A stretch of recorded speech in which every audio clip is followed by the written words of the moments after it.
First class में क्या देखा था हमने? उपचयन अभिक्रिया को पढ़ लिया था और अपचयन अभिक्रिया को पढ़ लिया था। और साथ ही साथ मैंने बताया था बेटा कैसे पहचानोगे कि किसका ऑक्सीकरण हो रहा है और किसका अपचयन हो रहा है। आज क्या देखेंगे हम? आज देखेंगे उपचयन अपचयन अभिक्रिया या रेडॉक्स अभिक्रिया। क्या देखेंगे? उपचयन अपचयन अभिक्रिया या उसी को रेडॉक्स अभिक्रिया के नाम से जाना जाता है। ठीक है बेटा, उपचयन अपचयन अभिक्रिया या रेडॉक्स अभिक्रिया। तो क्या होती है अभिक्रिया? ऐसी रासायनिक अभिक्रिया। बेटा सबसे पहले देखिए इसके नाम में, तो आपको उपचयन भी दिख रहा है और अपचयन भी दिख रहा है। यानी ऐसी रासायनिक अभिक्रिया जिसमें उपचयन भी हो तो अपचयन भी हो, उस रासायनिक अभिक्रिया को क्या बोलते हैं? रेडॉक्स अभिक्रिया। ठीक है, ऐसी रासायनिक अभिक्रिया, ऐसी रासायनिक रासायनिक अभिक्रिया जिसमें जिसमें उपचयन उपचयन व अपचयन दोनों अभिक्रिया होती हैं, अभिक्रिया दोनों अभिक्रिया होती हैं। ऐसी रासायनिक अभिक्रिया जिसमें उपचयन और अपचयन दोनों रासायनिक अभिक्रिया होती हैं, उसे रेडॉक्स रेडॉक्स अभिक्रिया उसे रेडॉक्स अभिक्रिया कहते हैं। क्या कहेंगे बेटा? उसे रेडॉक्स अभिक्रिया कहेंगे। ठीक है, एग्जाम्पल देखिए, ZNO जैसे कि जिंक की क्रिया कराते हैं बेटा, ZNO की क्रिया। ठीक है, आपके जिंक ऑक्साइड की क्रिया करा देते हैं कॉपर के साथ में। किसके साथ में करा देते हैं बेटा? कॉपर के साथ में। ठीक है, जिंक ऑक्साइड की क्रिया किसके साथ कराएंगे? कॉपर के साथ में। तो हमारा क्या बन जाएगा बेटा? ये बनेगा Zn और प्लस में CuO। क्या बन जाएगा बेटा? Zn प्लस में CuO। अच्छा बेटा, यहाँ पर देखो ऑक्सीजन है, ठीक है, और यहाँ पर बेटा ऑक्सीजन गायब है। तो ऑक्सीजन में क्या हुई है? यहाँ कमी हुई है। ऑक्सीजन में क्या हुई है? कमी। तो ऑक्सीजन में कमी को क्या बोलते थे? अपचयन अभिक्रिया। क्या बोलते थे? अपचयन अभिक्रिया। आता है इसमें क्या हो रहा है बेटा? अपचयन हो रहा है। क्या हो रहा है? अपचयन। ठीक है जी। अच्छा, वही कॉपर के साथ में क्या कोई ऑक्सीजन जुड़ा है? नहीं। तो यहां से यहां जाकर के देखें तो बेटा यहाँ पर ऑक्सीजन जुड़ा है। यहाँ पर क्या हुआ बेटा? ऑक्सीजन जुड़ा है। तो इस अभिक्रिया में इसका क्या हुआ? कॉपर का क्या हुआ है? ऑक्सीकरण हुआ है। कॉपर का क्या हुआ बेटा? ऑक्सीकरण। तो अब मुझे बताओ ऑक्सीकरण का मतलब क्या है बेटा? उपचयन। क्या हुआ बेटा? उपचयन। तो इस रिएक्शन के दौरान क्या उपचयन और अपचयन दोनों अभिक्रिया साथ साथ चल रही है? डेफिनेटली साथ साथ चल रही है। तो ये जो रिएक्शन है क्या कहलाएगी बेटा? आपकी रेडॉक्स अभिक्रिया कहलाएगी। क्या कहलाएगी? रेडॉक्स अभिक्रिया। इसको क्या बोलते हैं, बोलेंगे बेटा? रेडॉक्स रेडॉक्स रिएक्शन, रेडॉक्स अभिक्रिया। क्या कहलाएगी बेटा? रेडॉक्स अभिक्रिया कहलाएगी। कोई दिक्कत यहाँ तक? बोलो। अब बेटा देखो देखो, दो पदार्थ और आते हैं, ठीक है, जरा उनको समझते हैं। एक होता है अपचायक पदार्थ और एक होता है उपचायक पदार्थ। क्या क्या होते हैं बेटा? एक होता है आपका उपचायक पदार्थ और एक होता है अपचायक पदार्थ। तो उपचायक पदार्थ क्या है और अपचायक पदार्थ क्या है, इस चीज को समझेंगे। ठीक है, देखो भाई, इस रिएक्शन को देखते हैं बेटा, पहले पीछे चलते, पीछे वाली रिएक्शन उससे समझेंगे। ठीक है, देखो बेटा, यहाँ पर आपका जिंक था, तो जिंक का क्या हुआ बेटा? ऑक्सीकरण हुआ है। जिंक का क्या हुआ है? ऑक्सीकरण। तो जिंक का ऑक्सीकरण कराया किसने? अगर जिंक अकेला होता तो जिंक ऑक्सीकृत होता? नहीं। तो जिंक का ऑक्सीकरण किसने कराया? कॉपर सल्फेट ने कराया। किसने कराया? कॉपर सल्फेट ने क्या कराया? ऑक्सीकरण कराया इसका। ठीक है, क्या कराया? ऑक्सी। तो इसको क्या बोलेंगे? ऑक्सीकारक पदार्थ बोलेंगे। क्या बोलेंगे बेटा?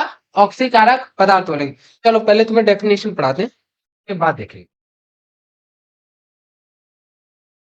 उपचायक पदार्थ, उपचायक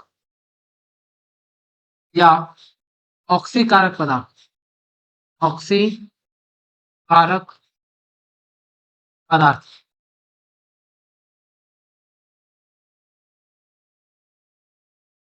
देखो भाई, क्या होते हैं उपचायक या ऑक्सीकारक पदार्थ? ठीक है, वे पदार्थ जो किसी रासायनिक अभिक्रिया में ऑक्सीकरण कराते हैं। ठीक है, वे पदार्थ वे पदार्थ तो किसी अभिक्रिया में किसी अभिक्रिया में अभिक्रिया में अभिक्रिया में ऑक्सीकरण या उपचयन उपचयन या ऑक्सीकरण कराने का काम करते हैं। ऑक्सीकरण कराते हैं कराते हैं उन्हें उन्हें उपचायक उपचायक या ऑक्सीकारक पदार्थ कहते हैं। ऑक्सीकारक ऑक्सीकारक पदार्थ कहते हैं। ठीक है बेटा, तो क्या कराए, ऑक्सीकरण कराने का काम कराए, उन्हें क्या बोलेंगे हम, अपचायक पदार्थ बोलेंगे, या क्या बोलेंगे बेटा, ऑक्सीकारक पदार्थ बोलेंगे। ठीक है, चलिए अब जरा उदाहरण देखते हैं हम। ठीक है, इसी को ले लेते हैं जो अभी पढ़ा है। ZnO प्लस में Cu कॉपर, और ये क्या बन गया आपका Zn और प्लस में CuO। ऑक्सीकरण किसका हो रहा है मुझे ये बताइए। कॉपर का ऑक्सीकरण हो रहा है बेटा, किसका ऑक्सीकरण हो रहा है, कॉपर का ऑक्सीकरण हो रहा है। ठीक है, कॉपर का क्या हो रहा है बेटा, ऑक्सीकरण हो रहा है। अब मुझे बताइए ऑक्सीकरण कराने में मदद कौन कर रहा है, कौन कर रहा है बेटा, जिंक ऑक्साइड कर रहा है बेटा। क्या कर रहा है, जिंक ऑक्साइड। तो ये क्या हो गया, ये हो गया उपचायक पदार्थ। ये क्या कहलाएगा बेटा आपका, उपचायक पदार्थ। उपचायक पदार्थ, ये क्या कहलाएगा आपका, उपचायक पदार्थ कहलाएगा। या इसी को क्या बोलेंगे बेटा, ऑक्सीकारक पदार्थ बोलेंगे। क्या बोलेंगे, ऑक्सीकारक पदार्थ। क्या बोलेंगे, ऑक्सीकारक पदार्थ। जब मैं आपको प्रैक्टिस कराऊंगा ना, तो मैं यहाँ से आपको क्वेश्चन दिखाऊंगा एक एक नंबर में ऑब्जेक्टिव में। ठीक है, 90% बच्चे या तो टिक ऑप्शन तुक्का मारते हैं या ऐसे छोड़ देते हैं। ठीक है, ये आता ही नहीं है। इसलिए आप लोग समझिए, ऑक्सीकारक क्या है, वे पदार्थ जो किसी रासायनिक अभिक्रिया में बेटा क्या कराए, ऑक्सीकरण कराने का काम कराए, उन्हें क्या बोलते हैं, ऑक्सीकारक पदार्थ बोलते हैं या उपचायक पदार्थ बोलते हैं। ठीक है, अब समझिए अपचायक, अपचायक पदार्थ, अपचायक पदार्थ।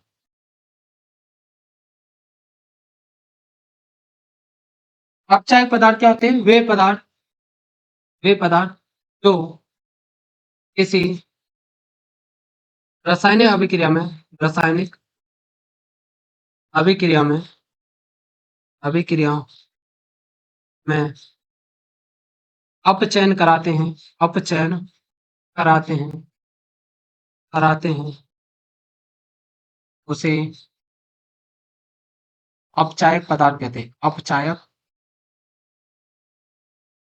पदार्थ कहते हैं। ये क्या बोलेंगे बेटा, अपचायक पदार्थ बोलेंगे।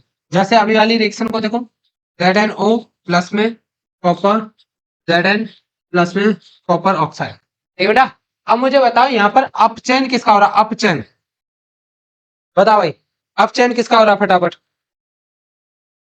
है, किसका हो रहा है बेटा, जिंक का अपचयन हो रहा है। ठीक है, क्योंकि ऑक्सीजन में कमी हुई है बेटा, यहाँ क्या हो रहा है, अपचयन हो रहा है। क्या हो रहा है, अपचयन। अब मुझे बताओ इस अपचयन को करा कौन रहा है, कौन करा रहा है बेटा, कॉपर करा रहा है। कौन करा रहा है, कॉपर। तो कॉपर क्या हो जाएगा यहाँ पर, अपचायक पदार्थ हो जाएगा। क्या हो जाएगा बेटा, अपचायक पदार्थ। इसे क्या बोलेंगे बेटा, अपचायक पदार्थ, अपचायक पदार्थ। बताओ यहाँ तक कोई दिक्कत है तो आपको समझ में आ गया कि उपचयन क्या है और अपचयन क्या है, और अपचायक पदार्थ क्या है और उपचायक पदार्थ क्या है। ठीक है, कोई दिक्कत है तो बताइए। चलो, तो फिर मैं आपको कुछ एग्जाम्पल और बता देता हूँ। जैसे उपचायक के एग्जाम्पल देख लो बेटा, उदाहरण, उदाहरण कौन कौन से पदार्थ क्या है बेटा हमारे उपचायक है। जैसे ऑक्सीजन, ये क्या बेटा, O2 क्या है, ऑक्सीजन। नाम लिख दो, ऑक्सीजन। हाँ, उपचायक, उपचायक का काम करेगा ऑक्सीजन।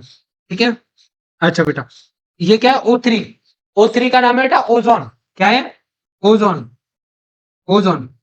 ठीक है, अच्छा, chlorine, chlorine, sulphur dioxide, sulphur dioxide, oxide, iodine, ये क्या बेटा हमारा, आयोडीन, आयोडीन, आयोडीन नमक होता है। चलो बताएंगे बाद में। ठीक है, जब सॉल्ट वाला चैप्टर पढ़ेंगे ना तब बताएंगे। ठीक है, बता भाई, कोई दिक्कत है तो यहाँ तक। ठीक है, कुछ अम्लों के नाम और बता देता हूँ आपको। जैसे H2SO4 है, HNO3 है, HNO3।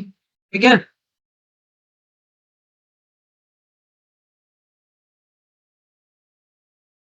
इधर बना देते हैं, इधर लिख देते हैं,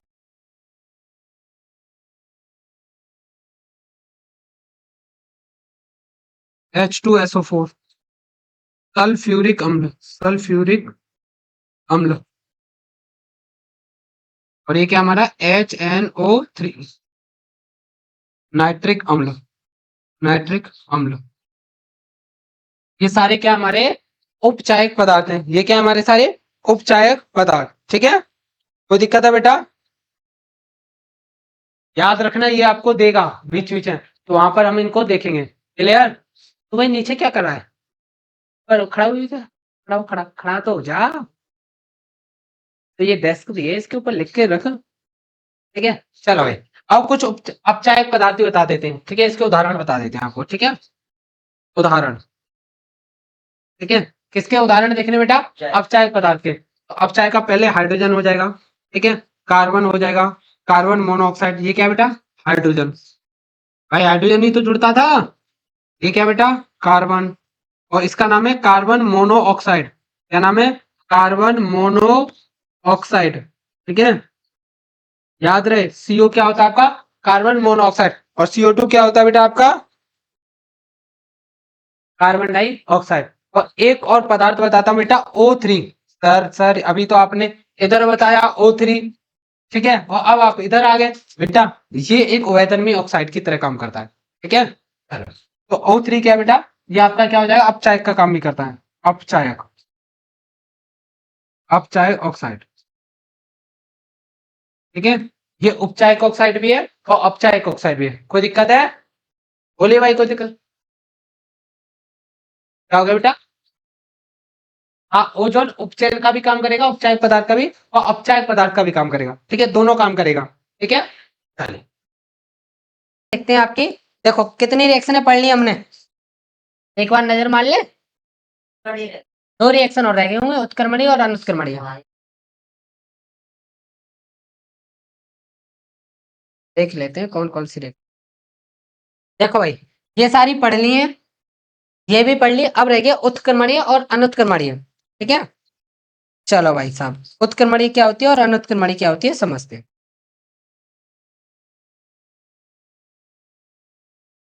उत्क्रमणीय, उत्क्रमणीय रासायनिक अभिक्रिया, उत्क्रमणीय रासायनिक अभिक्रिया।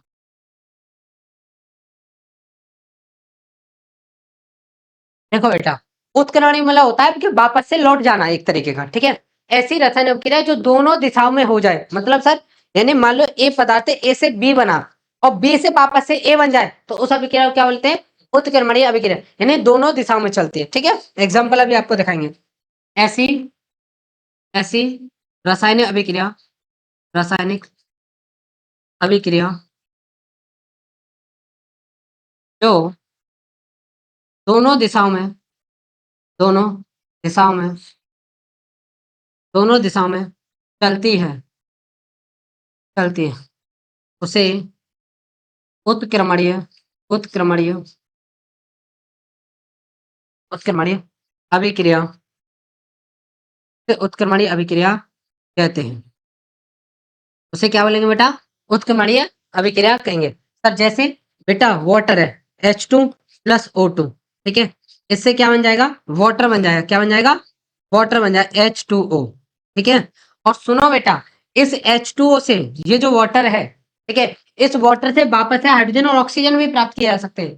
ठीक है, तो यानी कहने का मतलब क्या है, ये इधर से इधर भी चली जाएगी। क्या सुनो, इधर से इधर तो चल ही रही है, एक दिशा हो गई, इधर से इधर भी चल सकती है। तो ये दोनों दिशाओं में चलती है, यानी आप इससे इसको बना लो या इससे इसको बना लो, इट्स पॉसिबल। यानी दोनों दिशाओं में चलती है। क्या चलती है बेटा? दोनों दिशाओं में चलती है। तो ऐसे अभिक्रिया को क्या बोलेंगे बेटा? उत्क्रमणीय अभिक्रिया। क्या बोलेंगे बेटा? उत्क्रमणीय अभिक्रिया। और एक बात और जानिए, उत्क्रमणीय अभिक्रिया में हम इस तीर का प्रयोग नहीं करते। हम क्या करेंगे बेटा? इस तरीके से तीर बनाएंगे। ठीक है, इसका मतलब है ये रिएक्शन इधर से इधर भी जा सकती है और इधर से इधर भी आ सकती है। ठीक है, ये जहां पर भी ये सिंबल आपको दिख जाए तो समझ जाना वो कौन सी अभिक्रिया बेटा? उत्क्रमणीय अभिक्रिया है। ठीक है, अच्छा और उदाहरण देखिए बेटा, जैसे अमोनिया ले लेते हैं, NH3। ठीक बेटा, तो अमोनिया से क्या बनेगा? नाइट्रोजन बन जाएगा और साथ में बेटा हाइड्रोजन बन जाएगा। ठीक है, क्या बन जाएगा बेटा? Nitrogen hydrogen. अगर नाइट्रोजन और हाइड्रोजन को मिला दे तो वापस से क्या अमोनिया मिलेगा? बिल्कुल मिलेगा। ठीक है, तो इस अभिक्रिया को क्या बोलेंगे बेटा? बोलिए। उत्क्रमणीय अभिक्रिया बोल देंगे। क्या बोल देंगे बेटा उसको? उत्क्रमणीय अभिक्रिया बोल देंगे।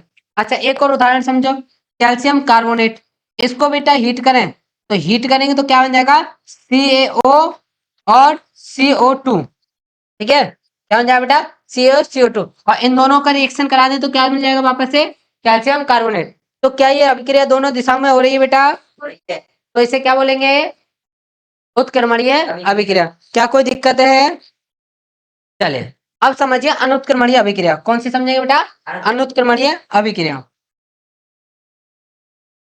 अनुत्क्रमणीय अभिक्रिया, अनुत्क्रमणीय अभिक्रिया क्या होती है, ऐसी रासायनिक अभिक्रिया, ऐसी रासायनिक रासायनिक अभिक्रिया, ऐसी रासायनिक अभिक्रिया जो केवल एक दिशा में होती है, केवल एक ही दिशा में होती है उसे अनुत्क्रमणीय अभिक्रिया कहते हैं। अनुत्क्रमणीय अभिक्रिया कहते हैं, उसे क्या बोलते हैं अनुत्क्रमणीय अभिक्रिया कहते हैं। उदाहरण समझिए बेटा, जैसे कार्बन है, ठीक है, नहीं इसको मान लो, मैग्नीशियम ले लो, मैग्नीशियम का बेटा ऑक्सीजन से रिएक्शन कराया है बेटा, मैग्नीशियम की क्रिया किसके साथ में करा दी बेटा ऑक्सीजन के साथ में करा दी, तो ये हमारा क्या बनता था कोई बताएगा, ये रिएक्शन पढ़ रखी है पहले, MgO मैग्नीशियम ऑक्साइड, क्या बनेगा बेटा मैग्नीशियम ऑक्साइड बन जाएगा। तो ये रिएक्शन केवल एक ही दिशा में चल रही है, क्या चले बेटा एक ही दिशा में, तो इस रिएक्शन को क्या बोलेंगे बेटा अनुत्क्रमणीय अभिक्रिया। अनुत्क्रमणीय अभिक्रिया, बताइए भाई साहब कोई दिक्कत है तो, क्लियर है। अच्छा, अब दो टॉपिक और रह गए, टॉपिक क्या क्या है, एक है संचारण और एक है विकृत गंध्यता, उनको भी फटाफट देखते हैं, ठीक है चलो भाई। टॉपिक है बेटा संचारण, संचारण का मतलब समझिए खराब होना, क्या होना खराब होना, किसी मेटल का खराब हो जाना, उसी को क्या बोलते हैं संचारण, ठीक है। जब कोई धातु अपने आसपास अम्ल या आर्द्रता, कोई धातु होगी बेटा किसके संपर्क में आएगी, या तो अम्ल के या आर्द्रता, आर्द्रता मतलब बेटा आर्द्रता का मतलब समझिए ऐसी जगह जहां पर पानी हवा में पानी की मात्रा हो, ठीक है, हवा में पानी की मात्रा हो, जैसे अभी हम अपनी क्लासरूम को देखें तो यहाँ पे भी क्या है थोड़ी सी जो एयर है, एयर में थोड़ी तो वाटर की मात्रा होगी, क्या बहुत ही कम हो, ठीक है, तो वो क्या कहलाएगी बेटा आर्द्रता। अरे सिंपल समझो, आर्द्रता मतलब ये एयर है बेटा, इस एयर में वाटर के छोटे छोटे ड्रॉपलेट, तो ऐसी एयर को क्या बोलेंगे आर्द्र एयर बोलेंगे, क्या बोलेंगे आर्द्र एयर, ठीक है। जब कोई धातु अपने आसपास अम्ल या आर्द्रता आदि के संपर्क में आती है, ठीक है, तो धातु खराब होने लगती है, धातु के खराब होने की इस क्रिया को क्या बोलते हैं बेटा, इसे क्या बोलेंगे बेटा संचारण बोलेंगे, यानी धातु के खराब होने की क्रिया क्या कहलाती है बेटा संचारण कहलाती है। अब मुझे बताओ कौन कौन सी धातु कैसे कैसे खराब होती है, उदाहरण बताओ। जैसे लोहे पर जंग लगना, बहुत बढ़िया, और बताओ लोहे पर जंग लगना, और बताइए आवाज, चांदी का काला पड़ना, चांदी का काला पड़ना, तांबे का हरा पड़ना, तांबे का हरा पड़ना, सोना कैसा पड़ जाता है, सोने का काला पड़ना, सोने का काला पड़ना, तो ये रिएक्शन क्या कहलाएंगे बेटा हमारी संचारण कहलाएंगे, ठीक है। यानी किसी धातु का, जब कोई धातु अम्ल या आर्द्रता वाले वायुमंडल के संपर्क में आती है तो धातु क्या हो जाती है बेटा खराब हो जाती है, धातु के खराब होने की क्रिया क्या बोलते हैं बेटा हम संचारण बोलते हैं, क्या बोलते हैं संचारण बोलते हैं, ठीक है। अच्छा, जैसे लोहे पर जंग लगने की प्रक्रिया को समझिए, इसकी केमिकल रिएक्शन समझिए, लोहे पर जंग लगना तो रिएक्शन दे सकता है, लोहे पर जंग लगने की अभिक्रिया, लगने की अभिक्रिया, देखो बेटा ये कोई लोहा है, ठीक है, तो हमने क्या बोला बेटा किससे रिएक्शन करेगा बेटा जिसमें वाटर, तो देखो ऑक्सीजन ले लो आप, ऑक्सीजन और प्लस में H2O, ठीक है, देखो लोहे को दोनों चीजें मिले बेटा, और वायु है और वायु में क्या बेटा ऑक्सीजन, लोहा जब इससे रिएक्ट करेगा तो क्या बना लेगा बेटा Fe2O3 2x XH2O, ये तुम्हारा जंग लगे फॉर्मूला है, जंग लगा हुआ लोहा। ठीक है, रिएक्शन को बैलेंस करोगे बेटा, यहाँ पर 4 लगा दो, यहाँ पर 3 लगा दो, यहाँ पर 2x। ठीक है, ये क्या आपका जंग लगा हुआ लोहा है। ठीक है, क्या आपका जंग लगा हुआ, कोई दिक्कत है, इस रिएक्शन को याद रखना। ठीक है, चलिए अब देखिए अगला टॉपिक तुम्हारा विकृत गंधिता। नहीं पहले तो देखो संचारण हो गया, अब संचारण से बचोगे कैसे ये भी तो देखना है।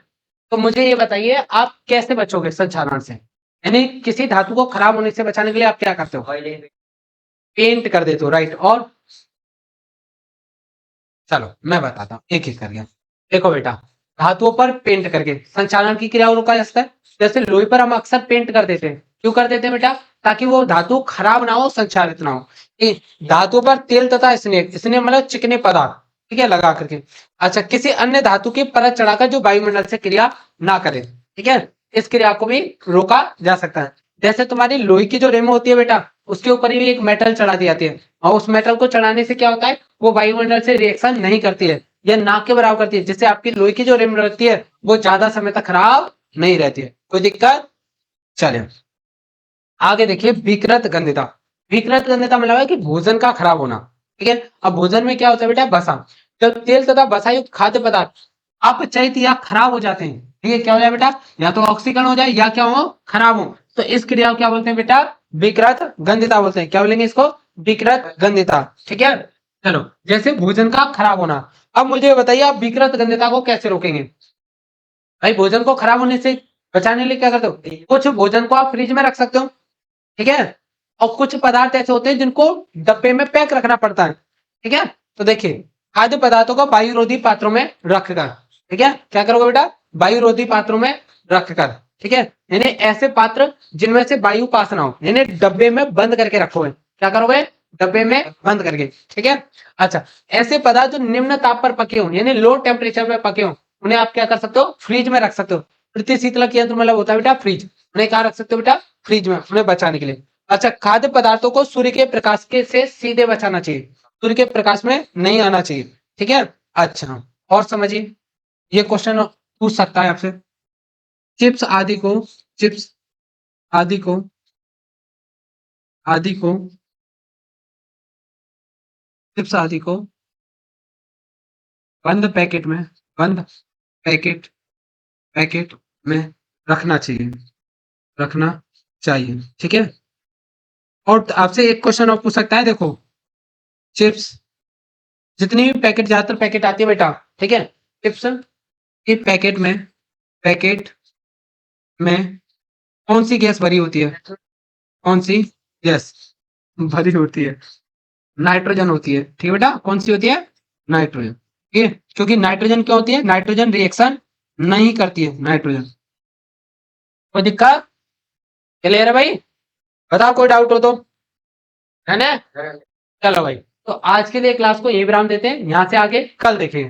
कल एक लास्ट लेक्चर रह जाएगा इस चैप्टर का, जिसमें हम क्या देखें बेटा, how to balance chemical reaction.